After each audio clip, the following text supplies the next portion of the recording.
and that is Reconstruction, the aftermath of the war.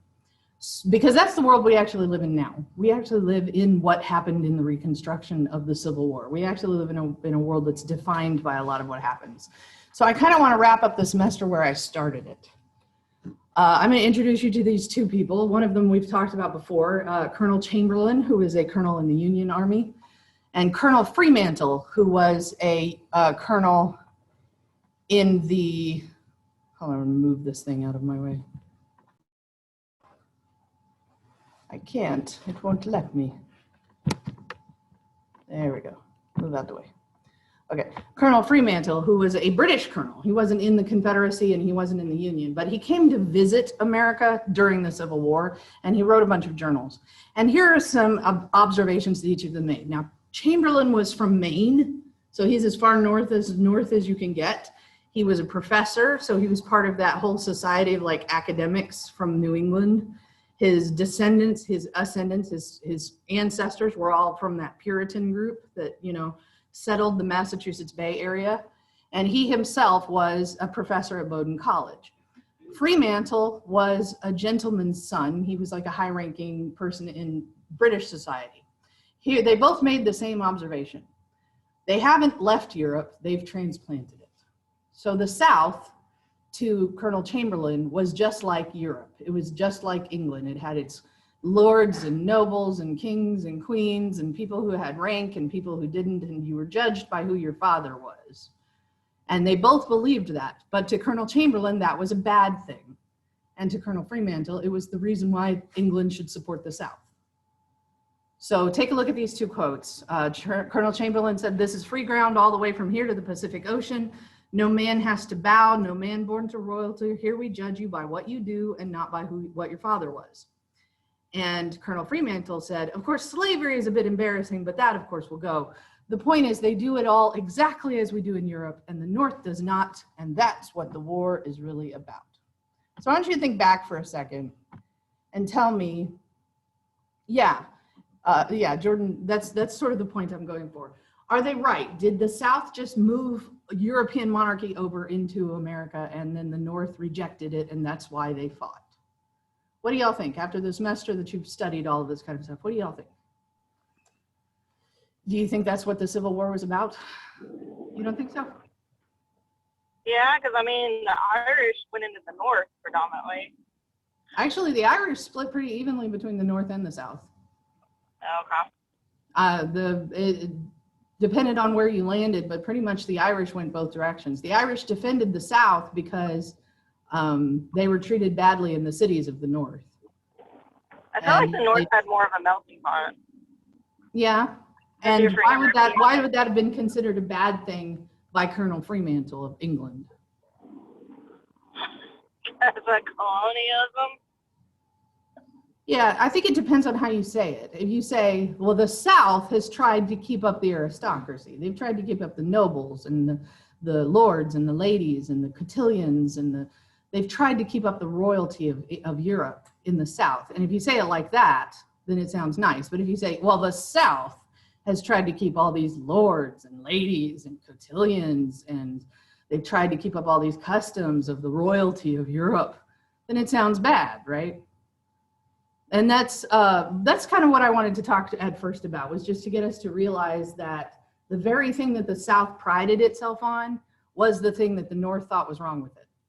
The very thing that the North prided itself on, melting all the people together, giving individual achievement possibilities to even the lowest born ranking person, that you could actually advance and get rich in industry instead of inheriting wealth from your father.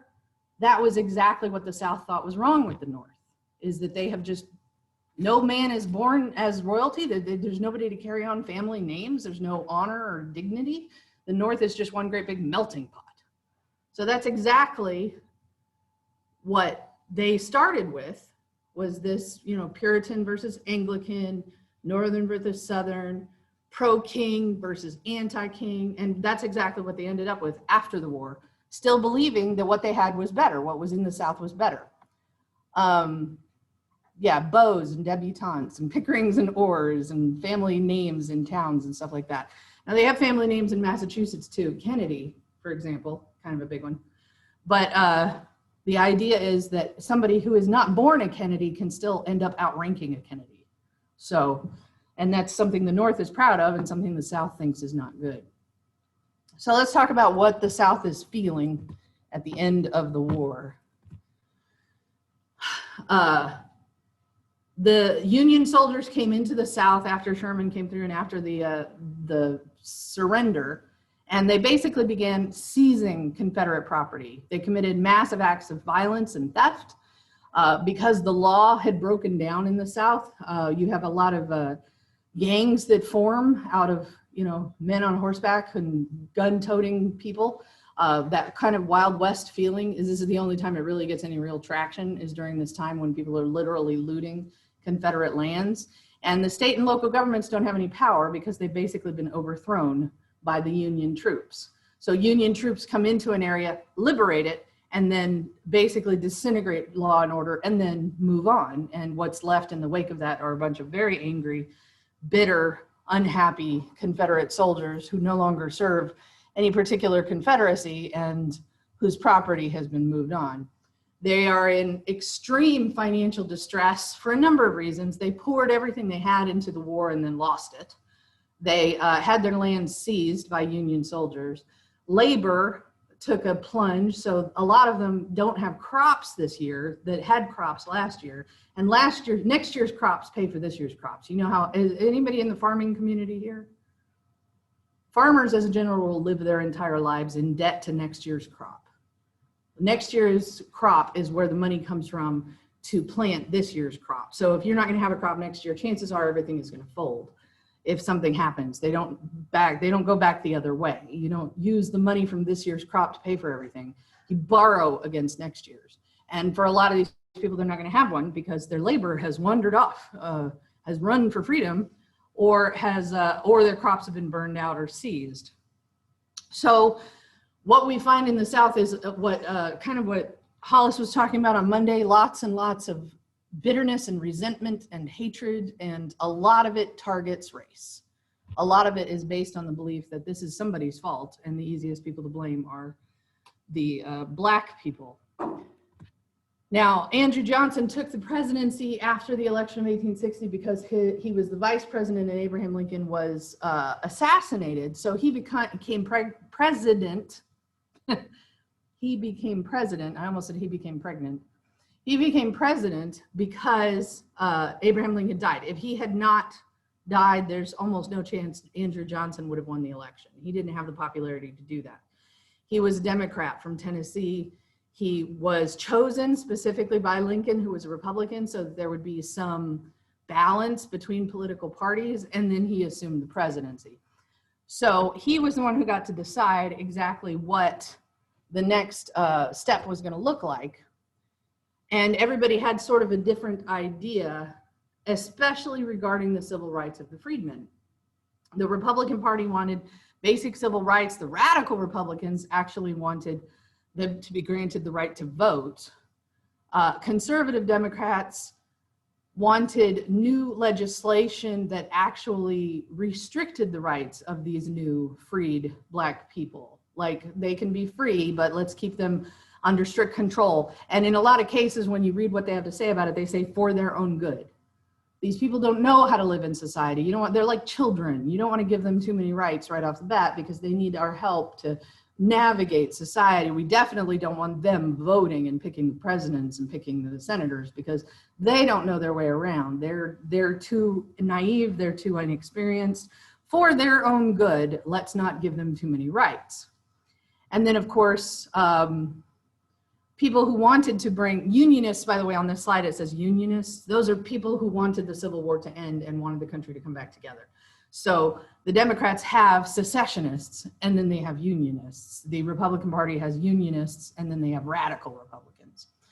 So these are the parties that exist when Andrew Johnson just steps into the presidency. The Black codes are the Reconstruction government's way of dealing with freed slaves. We talked about this a little bit on Friday, and one of the things we brought up was forced labor in the prisons.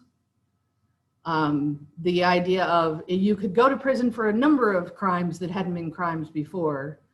And once in prison, you could be used to work the very fields because plantation owners could rent labor from the prisons. So we have people who were slaves who are now free, but who are working the exact same land they were working before and are doing it as part of a prison sentence instead of because they're slaves. The black codes are also prevent Black people from holding office, prevent them from voting, prevent them from sharing the same sidewalk, and prevent them from having any kind of romantic entanglement with anybody that has any white blood at all. So even relationships between biracial people have to be monitored closely to see if they violate the black codes. This is not acceptable to a lot of the North, but it takes them a minute to get started on fixing it because the North is actually taking advantage of a lot. All right, I'm going to do something real quick. I know this is going to screw up my my presentation a little bit, but I'm just going to fix this real fast.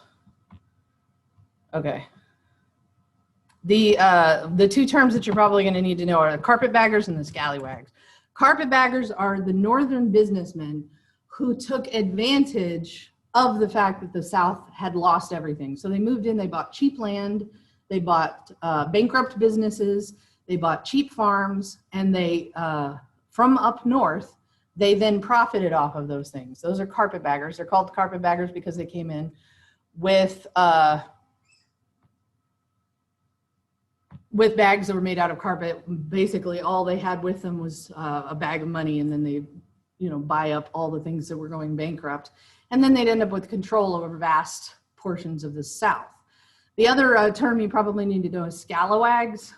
A scalawag is a Southern politician who wanted to work with the North. A Southern politician who was willing to sell out the South in order to make peace with the North. So because of the actions of Northern entrepreneurs coming into the South and Southern politicians trying to get their feet back in the door in Washington, D.C., it takes a few minutes for people to actually take a look at what these new governments look like and what they're going to do. When they do, one of the things that they target is the Freedmen's Bureau. Now, the Freedmen's Bureau was a thing that was established during the war to organize slaves that had been liberated by the Emancipation Proclamation. Most of their focus was on education, but they also provided all kinds of things like networking. They put families back together. They provided basic necessities, but their biggest thing was education because up until that point, it had literally been illegal to teach a slave to read. It hadn't always been. As a matter of fact, it had been smiled upon for a long time, but then this revolt happened in Haiti, and it became illegal to teach slaves to read because they believed that the revolution that happened in Haiti was because there were educated slaves who were able to organize the other slaves. So the strongest thing that you can give a freed person so that they can maneuver the world of 1860 is an education. That if they can learn to read, they can learn to do all kinds of things. Frederick Douglass actually said that was why he became educated, because it made him unfit to be a slave. So the problem is, how do you reform an enemy who does not want to be reformed? And how do you govern people who always think of you as a detestable outsider? That's the problem that the Freedmen's Bureau has, is that they can't teach Southern whites how to like the idea of educated blacks. They can't teach them how to do that. And that's who has to learn it.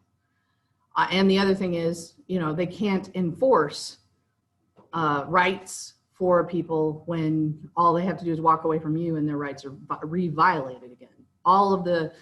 In a lot of these towns, the Freedmen's Bureau might have established a place, but the sheriff was a former Confederate officer who still believes in separation of the races, who still believes in supremacy. The sheriff's cousin is the judge. The judge and the sheriff work together so that with the plantation owners to provide labor through the prisons. In a lot of these towns, the ranking people are still secessionists. They're still people who will always side on the side of the white supremacists. So here's a picture of a little school. This is a freedmen's school. And the teacher of this particular school is a white woman. Okay, and that was very, very typical. People who had come down from the north to provide education to all these poor little darlings and would not realize that what kind of animosity, hostility the parents of these kids would get for sending their kids to the freedmen's school. So, but they did it anyway. They faced it anyway because it was worth it to them to have their kids be educated. Here's some more pictures of the schools.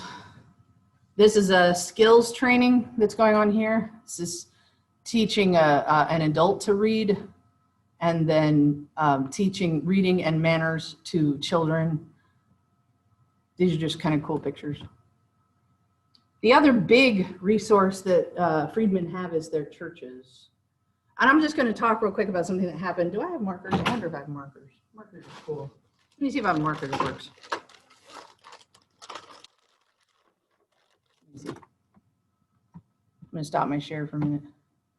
See if I have a marker that works. No. One of you has to work. Hey, there you go. Okay. So I'm going to explain something that happened in a lot of churches. I'm going to use the Methodist Church because I know all the names by heart and it's easy for me. But this actually happened in most churches in the north. Okay, what happened with the churches is that they had their church, the big church, which in Methodist churches, that was called the Methodist Episcopal Church. And at some point in the north, congregations that included African-born people began to face resentment from freed Black people, from current slaves. They actually had current slaves in a lot of their congregations because of the way the worship went. It was too boring. It was too ritualistic. There wasn't enough singing. There wasn't enough music. And so like in the Methodist Church and the Presbyterian Church and the Baptist Church, actually, in the north, the African community asked to be able to establish their own church. Okay? So this is long before the Civil War. In the Methodist Church, it was called the African Methodist Episcopal Church. Okay? During the Civil War, the churches split north and south over the question of slavery. So you ended up with the church being split in half, the MEC and the MEC South. And during the war, it was against the rules for Blacks to worship on their own in the South because they didn't want them gathering. So they would go to church together. But after the war was over, they would kick them out and force them to form their own church. So you end up with what was called the Colored Methodist Episcopal Church and is now called the Christian Methodist Episcopal Church. As the Union Army marched in, churches came with the Union Army into the South to establish places for people to be free, which is why you can go to pretty much any community in the South and find Methodist Church, an MEC South Church, an AME Church, and a CME Church within driving distance of each other. Okay, but it was these churches provided all kinds of networking, all kinds of the ability to connect with families, the ability to connect communities. So for a lot of people, the church, oh, I got to share again, don't I? Sorry. Hold on. The church was where you found your family. So I have this great story about one of those Black chaplains that marched in with the Union Army. And he marched into a town at the head of a huge regiment. And at the head of that regiment, they met all at the church, and all of the people, the Black people of the community, all came to the church to see the Union regiment come in. And one of them was screaming at the top of her lungs. And what she was screaming was the name of the Black chaplain, because he had been sold into the North when he was like 4, and she had never seen him. But she thought, as these men were coming down from the North, maybe one of them knew her son. And so she was screaming at the top of her lungs his name over and over and over again until he heard it. And he went and asked her why she was screaming it. And she said, I'm looking for my son. That's my son's name. And he went, well, that's me, you know. And it was because they were able to network together at a church. So in a lot of communities, that's the most powerful thing for the freedmen. Oh, and hey, I have a slide for that. I didn't realize. Okay. AME and CME churches are just one example because that's just the Methodist example. Presbyterians did it, Baptists did it. As you're driving around town, look, keep an eye out. You'll still see AME and CME churches all over the towns. black soldiers, over 200,000 black soldiers served in the Union Army and then returned home in a lot of cases to try to find and reunite with their families. So when they're staffing the Freedmen's Bureau in the South and they're sending Union soldiers to enforce the freedoms of the former slaves, some of the soldiers that they're sending are actually black soldiers. So how do you think that that's going to go as a town in, say, Mississippi, when the Freedmen's Bureau comes in and the soldiers that are enforcing it and protecting it are actually black soldiers? How do you think that's going to go? No, just a lot of head shaking. Yeah. The animosity towards the Union troops was like quintupled when those Union troops were actually black troops, which made up over half the force of the Union Army at that point. So this is the result of that. Trigger warning, sorry. Is that in a lot of towns, anybody who participated in Freedmen's Bureau activities, people who brought churches together, Union soldiers.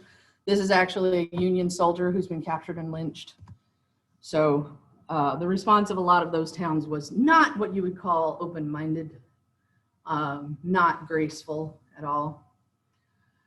So in order to come back into the Union, states had to, the radical Republicans believed that they should have to do a lot. They should have to take an oath of allegiance. They should be required to submit as conquered provinces. They should have to, be ruled as a sort of a inferior group of states, and they should guarantee the equal civil rights and voting rights to all the blacks in their territory. But Johnson didn't think that that would pass, and he wanted to bring the whole Civil War era to a close as peacefully and quickly as possible. He knew he didn't have the popularity to hold on to his office as president if he alienated half the country. So he made a deal for restoration where it basically meant left the Southern governments in the hands of the Southern people. So the ex-Confederates can still hold office. And they had to come up with a constitution that said in the Constitution that blacks were no longer, that black people had equal rights to white people, like they had voting rights. But other than that, how they enforced it was up to them, which led to the black codes and lots of white terrorism. In 1867, they divided the South up into 5 military districts, abolished those restoration governments, and started to actually march troops in. They required that the new constitutions be written with equality for blacks in the Constitution, and then kicked out any of the former Confederate leaders that were holding office. So Johnson's original thing, which was in 1864, kind of got overturned in 1867. And there was immediate protest and lots of violence. KKK really got started and got its feet under it during this time. It started off as a way to, what's weird about the KKK is it actually started off as a way to promote morality. It was people who belonged to the Ku Klux Klan were the nobility of the white people in the South, and they were supposed to not drink and not swear and never cheat on their wives. And there was all this, that was what it was for. It was to police morality among the white population. And one of the ways it did it was by anti-Semitism, by punishing the Jews, But it really got its feet under it and started to move when it decided it was also responsible for policing uppity black people, like as a part of it. So when it started, it didn't start that way, but it definitely gained membership as soon as they started using the KKK to punish black people for stepping out of line.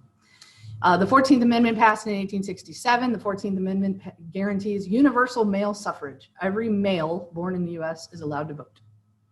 Just the males. Women, that's not gonna be until 1920.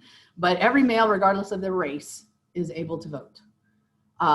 Is legally allowed to vote. Are they actually able to vote? Every state has a different way of running its elections. Every state has different requirements for proving that you are eligible to vote. And this is something we're still dealing with today. Do we have to have a photo ID in order to be able to vote? Do we have to have a proof of residence? Do we have to, all of these things are questions that every state brings up with every election. Texas just passed laws in the last 4 years that say you have to have a photo ID in order to vote, even if you have a voter registration. That's brand new. That's new since 2016. So we never used to have it. And now suddenly you can't vote without it.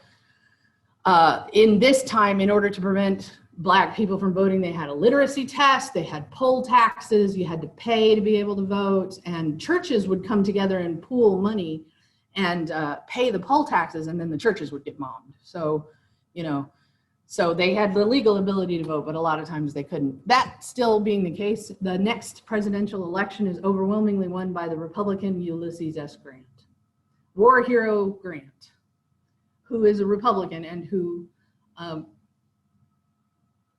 wants there to be universal male suffrage, universal equal rights, wants the Confederate governments. Texas doesn't vote in that election because they still haven't signed their new constitution yet. They still have not signed a constitution that follows the rules. So they haven't been let back into the Union in time for that. Okay, I want us to take a look at this document because it's the last document I'm going to give you for the whole semester. This is a document that was written by a freedman in answer to correspondence that he's been getting from his boss. So let me get this open up here. Come back. Okay, I'm going to stop the share for a minute because I can't argue with this share menu. I'm missing my mouse today. I promise I will bring the share back. But let me get this open.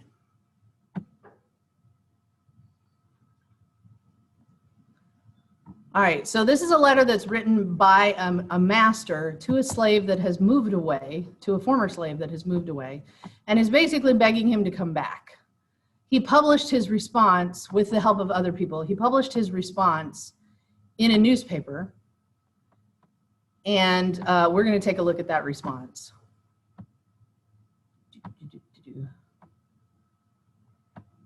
Okay, I got it there. Now let me get it over here.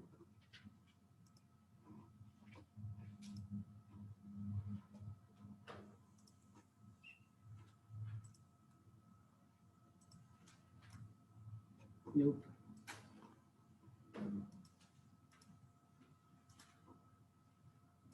Okay. This is an article that's written about it. Most of this is an article, but here's the actual letter itself. Sir, I got your letter and was glad to find that you had not forgotten Jordan and that you wanted me to come back and live with you again, promising to do better for me than anybody else can. I have often felt uneasy about you. Now, this is from the former slave to his old master. I thought the Yankees would have long hung you long before this for harboring Rebs they found at your house. I suppose they never heard about your going to Colonel Martin's to kill the Union soldier that was left by his company in their stable. Although you shot at me twice before I left you, I did not want to hear of your being hurt, and I'm glad you're still living. It would do me good to go back to dear old home again and see Miss Mary and Miss Martha and Alicia, Esther, Green, and Lee. Give my love to them all and tell them I hope we will meet in the better world, if not in this. I would have gone back to see you all when I was working in the Nashville hospital, but one of the neighbors told me that Henry intended to shoot me if he ever got the chance. I want to know particularly what the good chance is you propose to give me. I am doing tolerably well here. I get $25 a month with victuals and clothing. I have a comfortable home for Mandy, that would be his wife. The folks here call her Mrs. Anderson. And the children, Millie Jane and Grundy, go to school and are learning well. The teacher says Grundy has a head for a preacher. They go to Sunday school, and Mandy and me attend church regularly. We are kindly treated, etc., etc. And here the text is cut off. As to my freedom, which you say I can have, there is nothing to be gained on that score, as I got my free papers in 1864 from the Provost Marshal General of the Department in Nashville. Mandy says she would be afraid to go back without some proof that you are sincerely disposed to treat us justly and kindly. And we have concluded to test your sincerity by asking you to send us our wages for the time that we served you. This will make us forget and forgive old sores and rely on your justice and friendship in the future. I served you faithfully for 32 years and Mandy 20 years at $25 a month for me and $2 a week for Mandy. Our earnings would amount to $11,690. Add to this the interest for the time our wages has been kept back, and deduct what you paid for our clothing and 3 doctor's visits to me and pulling a tooth for Mandy. And the balance will show what we are in justice entitled to. Please send the money by Adams Express in care of B. Winters, Esquire, Dayton, Ohio. If you fail to pay us for faithful labors in the past, we can have little faith in your promises in the future. P.S. Say howdy to George Carter and thank him for taking the pistol from you when you were shooting at me. Okay, so we don't have time to unpack all of that, but the offer has been made. If you come back and can go back to working for me, I promise it'll be good and I'll treat you well. And this is the former slave's response to that. What are some of the things that you see? What are some of the things that jump out at you as reasons why he might not want to go back? Kind of shot at him. Yeah, that was the thing. He tried to shoot him and has threatened to continue to try to shoot him if he ever shows up again. So that's kind of a big deal. If your boss threatens to shoot you, you don't really want to go back and work for that same boss again. There's some more subtle things buried in here if you look for them. Now remember, before the end of the Civil War, it was illegal for slaves to learn how to read, and their marriages were subject to the whims of their master. You could marry with the permission of your master, but he might not keep you together. He might sell one of you down, to another plantation without any regard to your marriage. As a matter of fact, a lot of slave marriages had a change in the oaths that said, instead of till death do us part, it said till death or distance do us part. So that their marriage could be dissolved and they can marry new people if they were separated by sale to other plantations. What are some of the things that jump out at you as things that have changed for this particular slave that might be reasons why he's pretty sure his old master can't match what he has now? Yeah, he wants to get paid for back wages. He wants to get paid for the 32 years he worked before. That sounds to me like a over my dead body kind of thing. There's no way that any master is actually going to do that. So it's kind of like, sure, I'll come back to you.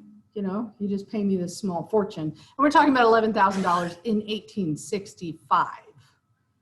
So we're talking about a career's worth of wages in one payment to make up for the fact that he was a slave for all that time.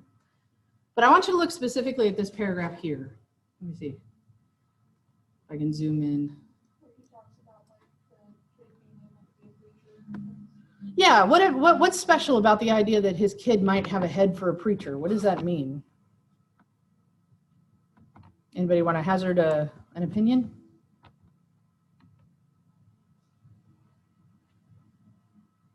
His kid has a future where he's at. Yeah, his children have a future. Yeah. Okay, what about just this one line here? The folks call her Mrs. Anderson. Respect.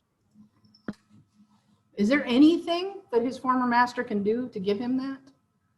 To give him the respect that his wife has in the new place that he is? Right. So what I want you to do with this is kind of just take a look at it.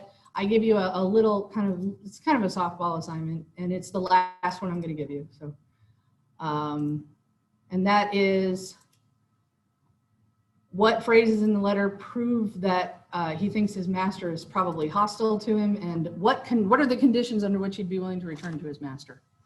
And that's your last assignment. Now I'm going to